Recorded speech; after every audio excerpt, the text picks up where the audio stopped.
Dogs in all but one game. There are 3 teams, I believe, that are only favored in one game this season. Cleveland is one of them. What do you make of the Browns? I think it makes sense.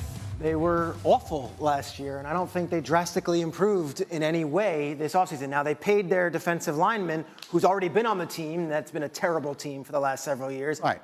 Miles Garrett didn't get better. He just got more expensive. He just got more money. They gave him the plan, right? He bought into the plan. He bought into the plan. I guess he knew that the quarterback situation would be Flacco and Pickett, so he feels very comfortable right now. The quarterback situation is not Flacco and Pickett. Can I stop you there? Go on. The quarterback situation is named Shedeur Sanders. The Cleveland Browns, in the 5th round, selected a player who at worst was a 2nd-round talent. There were a million extenuating circumstances. I can't wait to watch the 30 for 30 someday on exactly what happened that left Shedeur Sanders available for them to take in the 5th round. But this could wind up being, I do not believe this is hyperbole, this could wind up being one of the real steals in recent draft memory. I mean, they gave him a battery pack. They gave a kid that was already held to a high standard because of the name on his back and how his dad handles being a professional. You gave him motivation. You gave him a chip on the shoulder. It's not about the money. It's for the opportunity. And now this guy, you're going to get a focused, lasered-in guy that's going to live every day and approach every day to prove everybody wrong. Look, I was covering the Seahawks when Russell Wilson, as a 3rd-round pick, outplayed the great Matt Flynn and the late Travaris Jackson and won that job. Shedeur's going to have to win the job. It's not going to be given to him. So we could say this on Get Up in May and say, well, he's great. And Mel Kiper could be upset and all that stuff. He has to now do it himself.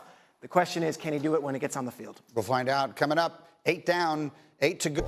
They're favored in every game on their schedule except Week 9 against their Bills. What is your reaction to KC? Understood. They have been the dominant team of the AFC, feeding right off that dynasty talk. You could talk about the way they've ended the season last year against the Eagles, and of course they play the NFC in some games, including the Eagles this year, but find me any week where you're picking against Mahomes in the AFC, regular season or playoffs. I won't be the team to do it, and I won't be the guy to do it. Is this finally Buffalo's year? Is this finally Josh Allen's year? No, because last year was a year when Kansas City was gettable, right? Now they went out and solidified their offensive line. Rashee Rice is going to be back. They re-signed Hollywood Brown, right? So they're going to be able to have weapons, and Patrick Mahomes is going to have time to burp the baby a little bit in the back because they solidified the offensive line. Oh, I miss that in football season. I miss hearing your burp the baby phrase. I really like it. Let's get to the Patriots next. They are favored. The New England Patriots are favored right now in 11 of their 17 games. This is a team that up until the last week of the season figured to get the #1 overall pick in the draft. Yeah.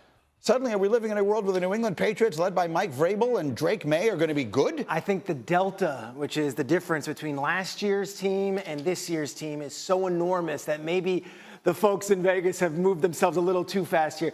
Mike Vrabel is an adult in the room.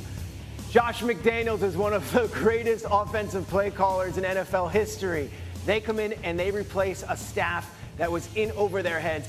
11 games being favored out of 17. That seems a little rich. I don't have them a playoff team yet, but they are a professionally coached team once again. Patriots in the playoffs this year, yes or no, Bart Scott? Not at all. They went out and bought a lot of good, high-quality ingredients, but that still doesn't make it a good meal. You know, you got to depend on a lot of older guys. Stephon Diggs coming off an injury. Morgan Moses, he's great when he's available. The problem is he hasn't been available.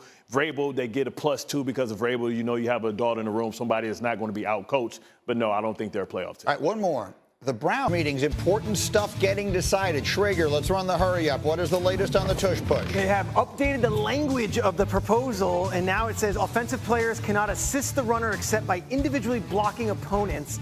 Packers eliminated the words immediately at the snap in the language, meaning they made it a little bit more flexible, a little more digestible.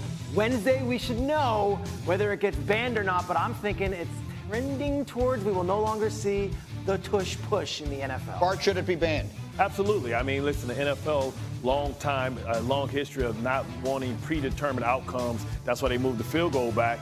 And this is a predetermined, this is a predetermined outcome. The fact that one side gets the push, so it's 6 against 2, you know what I mean? I think it's unfair, and I think it's a predetermined outcome. How much does this impact the Eagles? We're talking about them trying to repeat. This is such a huge part of what they do as they face 1st and 9 on every series.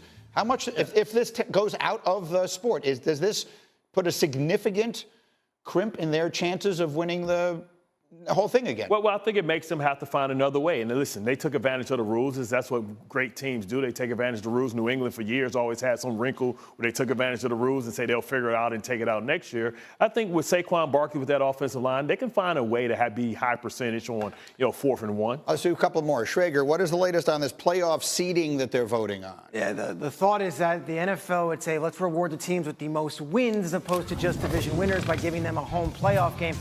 I hear that this might not get passed, that there might not necessarily be the movement this year for this.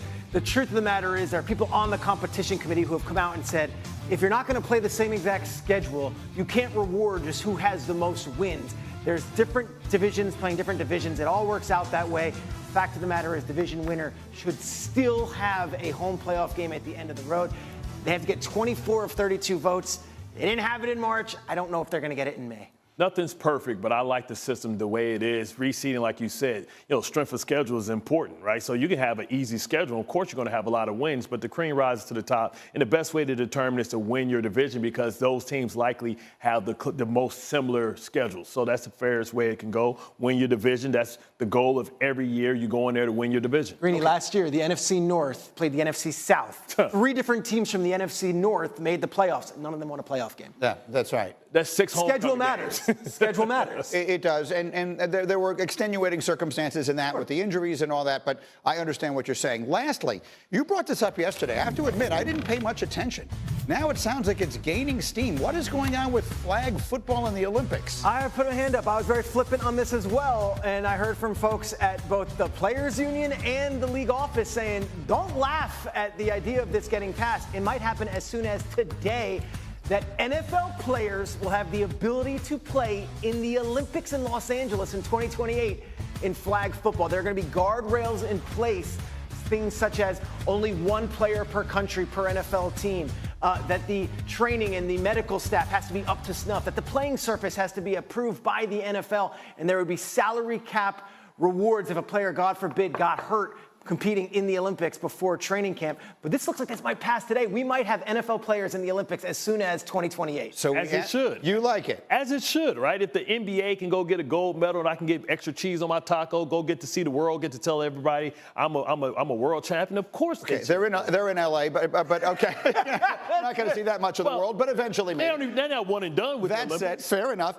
We asked you, put together the dream team. What would be the unbeatable flag football team of NFL players? Yes, well, I'm going to go with Jamar Chase. I need somebody with a great catch radius, so I'm going to go Justin Jefferson. Now I need somebody that can make you miss in space. I'm going to go Tyreek Hill. I'm going to go Jahmyr Gibbs because, I need speed. I'm going to go Penei Sewell and maybe Action Jackson with a hyphen slash to Kyler Murray because you need somebody that's low to the ground. Got to pick one. Somebody to pull a hamstring trying to reach that low, grab his flag. I'm picturing